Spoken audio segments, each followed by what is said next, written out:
final finalist, David Lloyd, Head of Data Strategy and Insight at Wunderman, UK. I have to declare an interest, of course, with fellow WP peers. So good luck, David. Thank you very much, Simon. So I'm going to walk you through the work that we did for Samsung to launch the Note 10 at the end of last year.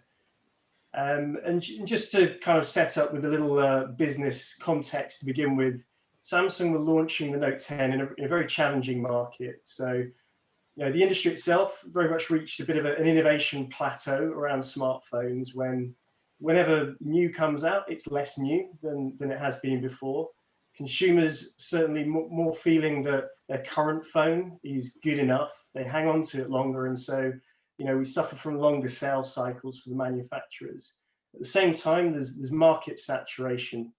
So Samsung and Apple have been the leaders in the premium smartphone category some time, but there's a lot of emerging challenges in this category too, such as Google Pixel and Huawei, and they're taking advantage of feature conversions. So as this innovation is slowing, they're able to catch up, and very difficult for those established brands to kind of show as much distinction. And obviously prices are increasing as a result of these longer sales cycles. To mitigate that, those prices are going up. So the task for CRM, really quite straightforward. We want to retain, acquire, and ultimately increase market share for Samsung around the Note. Probably a key area of distinction for this particular launch is that this was Samsung's first 5G enabled Note. So that made sort of extra perspective that we needed to really embed into the campaign. We also set some very ambitious targets by Samsung. So in particular, you know, the need to increase the sales that were achieved from the previous launch by 30%. As well as the business challenge, you know, there was a very clear data challenge, and this really resolved around closing those gaps in customer resolution. What we knew about Samsung customers really is dependent on those people registering their email address, their device on Samsung account, and then over time we will understand how they communicate with communications and be able to predict when they're next in market through their tenure. But actually, there's a lot we didn't know. So the location, where they were based, defection. So if they defected and went to a competitor, we wouldn't know, and we'd still treat them as a Samsung customer. Active consideration. Now, we might predict when people are likely in market, but we lacked sort of really strong data signals to say exactly when at an individual level. And finally, their passions, so that we could understand at a more human level how to talk to them around their phone. So our solution to this was really about leveraging sophisticated data targeting and new technologies to drive relevance.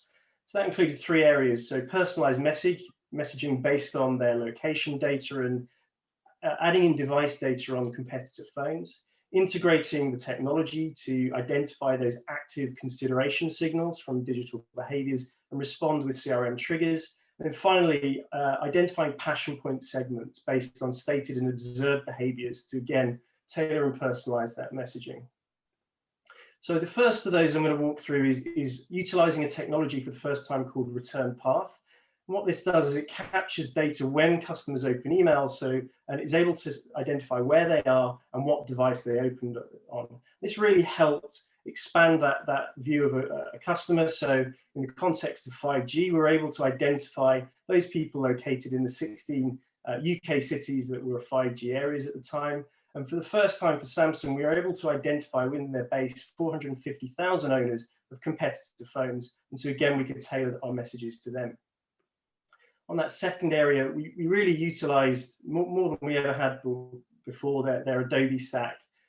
Using Audience Manager, we captured these buying signals from the website. These are very much tailored around specific areas of the purchase journey, depending on where they were on the site and what stage they were. And these triggered emails drove 16% revenue of the revenue for the campaign, but actually only a small fraction of the audience, and really had much higher on-site conversion rate. And the final area was around the passion segment. So pre-launch, we set out the reconnect phase where we captured how existing customers love to use their phone, by survey, but also looking at content interactions that would align against our 4 segments. So we're able to identify photo enthusiasts, creators, fitness fanatics, performance hunters, and really adapt that creative to talk to those audiences. And the personalized variants drove a 76% increase in conversion versus the generic unpersonalized versions. So all in all, our communications were tailored across 5 audience dimensions, each with multiple variants. So product propensity told us who to target the Note 10 versus the 10 Plus. Our geo-catchments tailored to 4G or 5G, our passion segments I've just talked through. We also identified customers who are part of an existing upgrade program. So we had dynamic modules that would populate for those. And finally, the customer type based on that competitor data, but also our owner segments. So for competitor owners, we really tailored around understanding the key features where Samsung Note excelled versus their competitors. Note S was more demonstrating the improvements on the existing model. And for early adopters, we really made it that the excitement of a must-have phone, whereas the late adopters, we really identified the challenges they have with their current phone around battery life, and then proved the features of brilliant battery life for the new Samsung Note. And just to give you a bit of an indication of what that looks like, it really enables dynamic personalization at scale. So 3 indicative customers here with all different audience dimensions, get completely different experiences and communications. And these enable us to deliver sophisticated journeys, leveraging multiple data signals and channels across 12 types of communication. So this is really understanding over a 3-month period, both through the product lifecycle of launch, but also the behavioral customer lifecycle of how customers are interacting. We're able to respond, in the most relevant, adaptive way to that. Thank you. Wow. Okay, bang on time again, David. That's impressive. Thank you very much.